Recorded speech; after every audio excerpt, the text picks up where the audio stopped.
Hello, today I'm going to show you how to create a random generator tool in Python. Of course, this is assuming that you already have Python installed.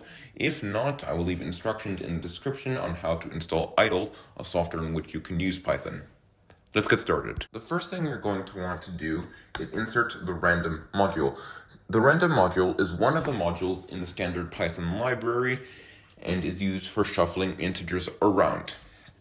And it's very easy to import a module into Python. You're just going to start by writing the word import and then the name of the module right after, in this case, random.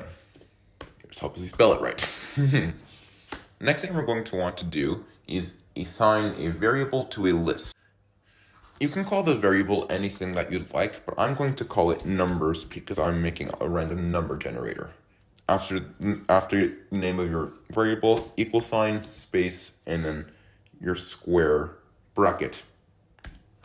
Now, you can use, your list can be anything from individual letters, words, and numbers. In this case, I'm going to be using numbers, but later on in the code, I'm going to be instructing the program to use a len of 7. And to keep everything simple, the square of 7 is 49, so to get it to divide perfectly, I'm going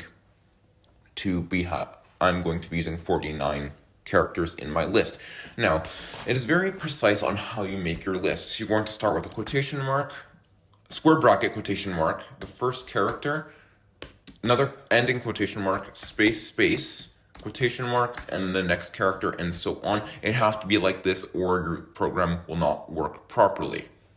Now, I'm going to fill out the rest of my list, and then we will continue. Remember that you have to have a square bracket at the beginning of the list and at the ending of the list. I also recommend going back to make sure there are any mistakes because it is very easy to make a mistake in the construction of a long list like this. Everything has to be isolated from each other in its own set of quotation marks, and everything has to be separated using commas. Now, shall we continue? The next step in this code is to activate the shuffle function in the random module. Every module has one or more functions. Random module has a few of its own.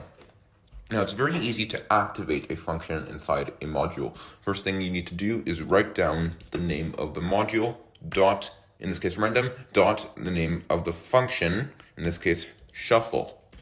Then, because I am working with a major variable in this program, in brackets, I'm going to write down the name of the variables. Variable, not plural, sorry. So now, let's continue. Now it's time to activate the len. So here I'm going to write down answer underscore name of my variable numbers equals the name of my variables, in this case, once again, numbers, square bracket, double period, initiate the len function by writing down len, brackets, might write down the name of my variable, numbers, /7. Once again, I'm going to remind you that it does not have to be 7. I only chose 7 because I want to extract 7 randomized characters from my list, and that's because I want to use a len of 7. It's also the reason why I chose a 49 character long list. Now, the next step, the next step isn't exactly essential. The code can function without it, but in case you have somebody else using the program and they don't know exactly what it is yet, to give them a clear indication of what the program is used for, I recommend writing down this piece of code. Print numbers. Oops.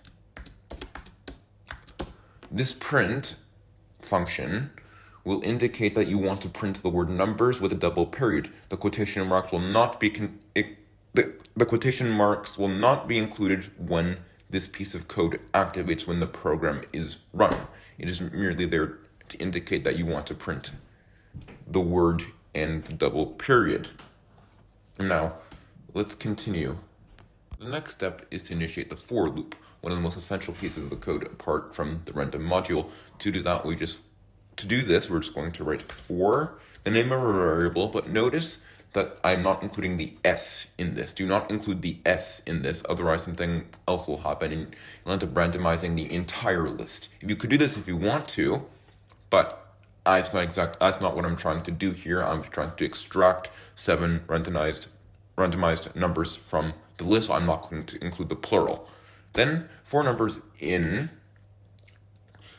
answer underscore numbers plural double period, next line, print the name of our variable singular. At this point, if everything has been done correctly, our program should now be fully operational. Now, to run the program, go to the top of your screen and click the Run button, Run Module, and then you have to save the module. Click OK. Title it what you want. I'm going to call it Random Number Generator. That's what it is. But keep in mind that you don't have to use numbers for this. You can use regular words. And I'm going to save it to my desktop. Save it wherever you want. Doesn't matter. Then click Save, and here we go. We have 7 completely randomized numbers extracted from the 49 character long list, and right here, and this what you see right there, numbers with a double period, is this piece of code right over here. And to ensure you that it's going to be run a completely different order every time, I'm going to close the idle shell right over there, run again, run module, and we have a different order. One more time, and different order again. I hope you enjoyed that, and once again, if you made it this far but didn't actually have Python installed, instructions on how to keep in mind that if you have made a mistake, you will either the program will not function as intended and you'll end up getting a randomized order of all 49 characters, or more likely, you will simply get an error.